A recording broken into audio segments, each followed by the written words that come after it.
এটাই টিএসসি ঢাকা বিশ্ববিদ্যালয়, যেখানে প্রতিদিন জন্ম নেয় নতুন স্বপ্ন, নতুন চিন্তা আর নতুন গল্প। যেখানে বই, গান, নাটক, আড্ডা আর সংস্কৃতি একসাথে মিশে তৈরি করে এক অনন্য পরিবেশ। এটাই ঢাকা বিশ্ববিদ্যালয় টিএসসি, শুধু একটি ভবন নয়, বরং দেশের তারুণ্য ও সংস্কৃতির এক জীবন্ত প্রতীক।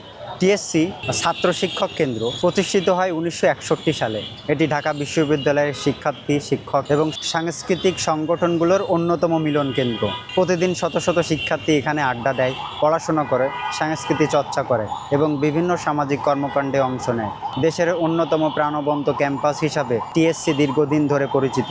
টিএসসির প্রতিটি কোণে যেন গল্প বলে, কখনো নাটকের মহড়া, কখনো গানের সুর, কখনো বিতর্ক কিংবা কবিতা আবৃত্তি। সব মিলিয়ে এখানে সব সময় থাকে প্রাণ চাঞ্চল্য। পহেলা বৈশাখ, বসন্ত উৎসব, বিজয় দিবস বা আন্তর্জাতিক মাতৃভাষা দিবস, প্রতিটি বড় আয়োজনে টিএসসি হয়ে ওঠে উৎসবের প্রাণকেন্দ্র। এখান থেকে গড়ে উঠেছে দেশের বহু শিল্পী, সাহিত্যিক, লেখক, কবি, সাংবাদিক। টিএসসি শুধু একটি ভবন নয়, এটি একটি অনুভূতি। এখানে বন্ধুত্বের গল্প আছে, স্বপ্নের গল্প আছে, সংগ্রাম আর সৃষ্টির গল্প।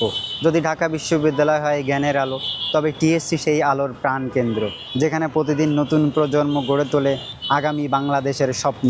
টিএসসি সেখানে তারুণ্যের কথা বলে, সংস্কৃতি বেঁচে থাকে আর ইতিহাস প্রতিদিন নতুন করে লেখা হয়।